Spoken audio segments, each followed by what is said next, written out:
of it. And for example, I can imagine many bad things that I would really dislike if they happened. Do they exist in a parallel reality because I thought of them? They exist in a parallel reality whether you think of them or not. Thinking of them may simply make you aware of the fact that those parallel realities do exist. But again, there are certain things in other parallel realities that are simply not relevant for you to experience in your timeline. So all of that's going on, all those things exist, all those are real experiences to some version of yourself, even though it's not really you, they're other people. But the idea is they may simply not be relevant for you. So you don't even have to be aware of them, even though they're going on. In the same way that watching one program on your television doesn't necessarily make you aware of the fact that there are other programs going on simultaneously, because that's simply not the program you need to be watching. Doesn't mean they're not happening. And it doesn't mean you have to worry about it. And if one moment or another you might think, oh, well, maybe there's another program where what I'm watching here is a little bit different, or the opposite is happening to these characters. Well, yes, that may be true. But again, it has nothing to do with the program that you're watching. So, in terms of that idea that our consciousness is the projector Yes, and it's projecting itself through certain frames, yes. and the idea that if we suddenly become aware of a negative reality that maybe creates a feeling of fear in us, that we don't want to experience that, or, oh my gosh, that's happening somewhere, someplace. How can I make sure that the fact that I've just walked into the library, opened up this book, and see this thing I don't want to experience, how can I relate to it in that moment so that I understand that I don't have to manifest that? Don't be afraid of it. Just because you open the book doesn't mean that it has to become your story. You can close the book and put it back on the shelf. The neutral response is what lets you know you don't necessarily have to experience it. A fear-based response is telling you that you're attracting it, but that you still have time to close the book. But again, you can't close it out of fear. It might be giving you an opportunity to neutralize it, to realize that just because you observe something momentarily doesn't mean it has to become part of your story. So it's the reaction that's important, and the reaction that tells you what your belief system is all about. If you have a fear reaction, it could be telling you, hey, you have a belief system that says that this is more likely to happen than any other story. Why? Then figure that out. Take that opportunity to find out why you would react that way, why you would believe that that's more likely to happen in your life than any other kind of an experience. Give yourself the opportunity to change the story, to write a new story. Because if you have a fear reaction, there's a reason that you do. So find out what belief it's attached to, what belief that the fear comes from, and write a new story. Work with it. You're a writer. You're a creator. Write the story. Find out why you react the way you do, and change it by examining it and understanding why you're choosing to react as if that's more inevitable than any other choice. It's giving you the opportunity to write your story. So if someone experiences the idea of fear of physical harm, in a sense, something bad happening to them physically, Yes. since that's such an ingrained part of our biology and it's necessary for us to remain physical to at least be recognizing that that would be physically harmful, what is the way to relate to these kinds of powerful fears that, Yes, yes. As we said before, ask yourself, well, if that did happen, what would I think that was necessary to learn from? Can I learn it some other way? Is that the only way I can learn the lesson that that particular physical harmful experience would deliver to me? What would I learn from that if it happened that way? What beliefs is it telling me I have within myself that I don't necessarily prefer? Can I change those beliefs so that the physical harm becomes unnecessary? Is that what the fear of the physical harm is really all about? To bring my attention to the fact that I think I need to be physically harmed in order to learn something, in order to grow, in order to change? Is that the only way I can learn that lesson? What's it attempting to tell me? Find out what the beliefs are. Again, it goes back to the same thing. Why do you believe that that might be something that would be more inevitable in your life than any other choice? So in a way, applying that idea to some of the tragic, I guess I'll call them tragic, some of the things that have happened on Earth recently having to do with fires and Yes. many, many people perishing and war where many people are perishing. The best way to relate to these ideas, since they come into our awareness, they appear to be occurring on our planet, and they may What happen to are people the we know. lessons learned? What are the lessons learned from all perspectives? What are the lessons that are there for people to pick up on? Are these things the consequences of choices that people have made that may have been fear-based or negative choices? More often than not, yes, they are. So what can you learn to do differently from the experience? Many people might actually, on a different level, be willing to take themselves out in that experience so that the ones that remain can learn a lesson and change. Are they going to learn the lessons? Are they going to change the way they do things? Are they going to change the choices that they make or not? Again, remember, from a higher level, spirits know that lives in physical reality are temporary, are a projection of consciousness. And even though it may not seem so from the physical perspective, even groups of people may be willing to take themselves into spirit again, to pull back from the physical dream, to wake up in spirit, to teach the remainders a lesson, to allow them to examine their choices and change the way things are done so they can experience different consequences. That's usually the case.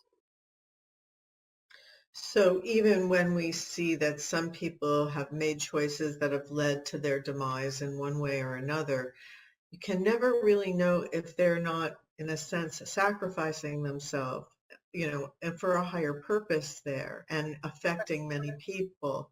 So it's not something to judge as a poor choice so much as it is to recognize you have no idea why that person chose It that. could be the matter of a fear-based belief. It could be the matter of a higher spiritual calling that allows them to make the choice to let other people that are still physically alive learn to make different choices. It can be any of those things and a range of those things depending upon the person.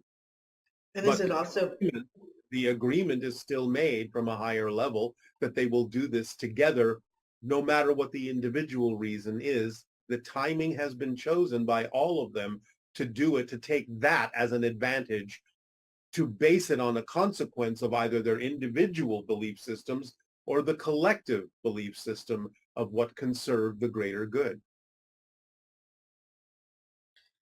and so is that the case also that there's sort of a window of time when it's your time to go, so to speak? Yes, And that that can at factor. another level, your spirit may choose whatever opportunities are presented in the present reality. Yes, because again, there are many pathways in and there are many pathways out. So in a general window of timing that serves you best, you will generally get the consequence that fulfills the general window of timing that is the theme that you chose to explore at its conclusion, Okay. generally. Now, okay, maybe this is the same kind of question. Maybe. So it has to do with people being afraid of painful death. Yes. Um, the person is saying that dying is like waking up from a dream and it's generally painless. However, Yes. it appears that many death processes involve physical pain, such as illness, accidents, suicides. How can we ensure a pain-free experience during the dying process? And why does it often seem contradictory to the notion of a painless transition? It's not contradictory because the transition itself is painless. But as you're saying, the process leading up to it may contain pain. Again, for a variety of different reasons based on the different people that experience it, And whether or not it's a consequence of their belief system, whether or not it's something that helps accelerate their soul's experience by experiencing everything all at once at the end, rather than having experienced it through the entire span of their life, that can be a choice of the soul as well.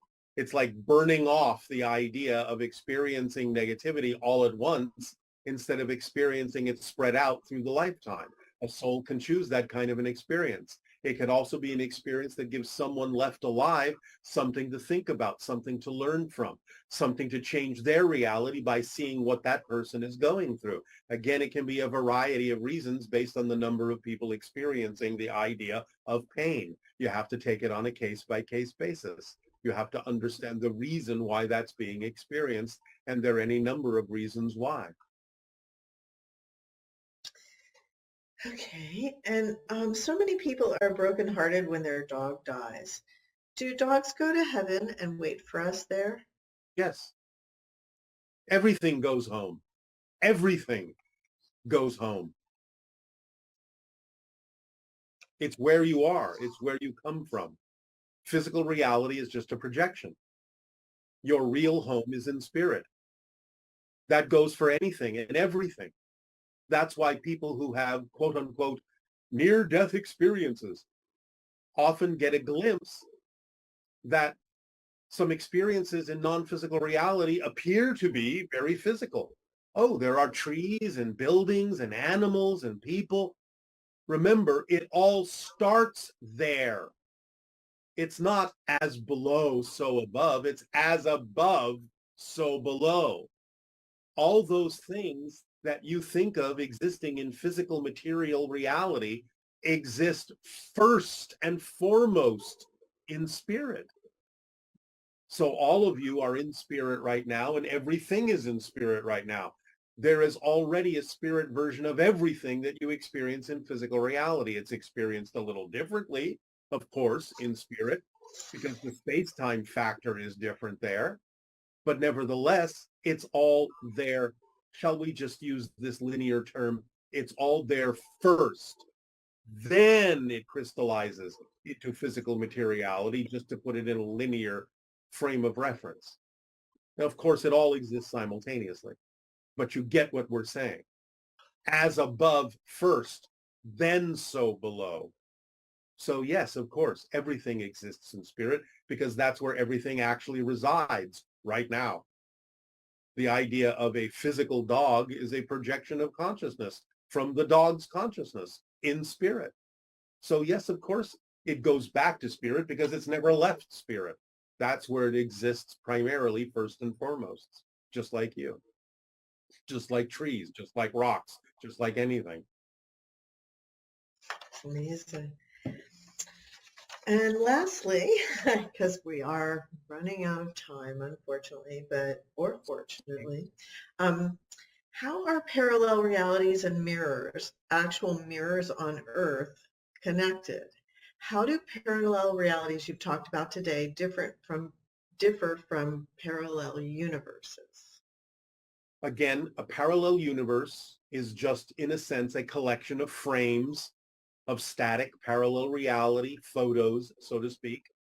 It's just a matter of degree. You can say, again, you're creating a video by experiencing the static frames in a certain order, a sequence of them. You can say the same thing about the idea of a parallel universe. Every frame is its own universe, its own reality.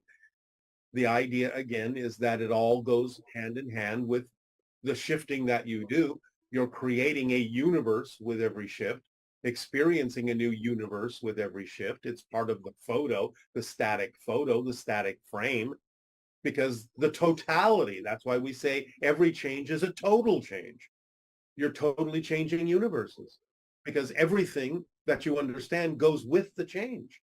A frame contains an entire universe, even if there's no motion in it. It's still a photo of everything, everywhere, everywhen. Now, the mirrors can be used as a symbol, a reflection, a permission slip to put you in touch with the idea that you could be looking at a parallel reality version of yourself. I'm not saying that's always the case. I'm simply saying it's a tool that can be used that way if your consciousness seems to bend in that direction.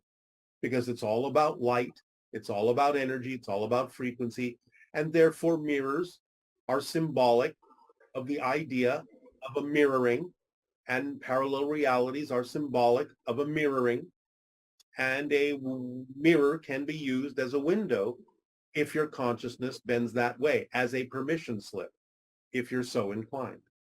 That's all we're saying. So we thank you for all of these questions and for the opportunity to provide information that you can take or leave in whatever way works for you. And now, please prepare yourself for the idea of a parallel reality meditation that you know is going on in multiple parallel realities simultaneously. Pick the one that works for you. Relax, breathe, and enjoy. Thank you.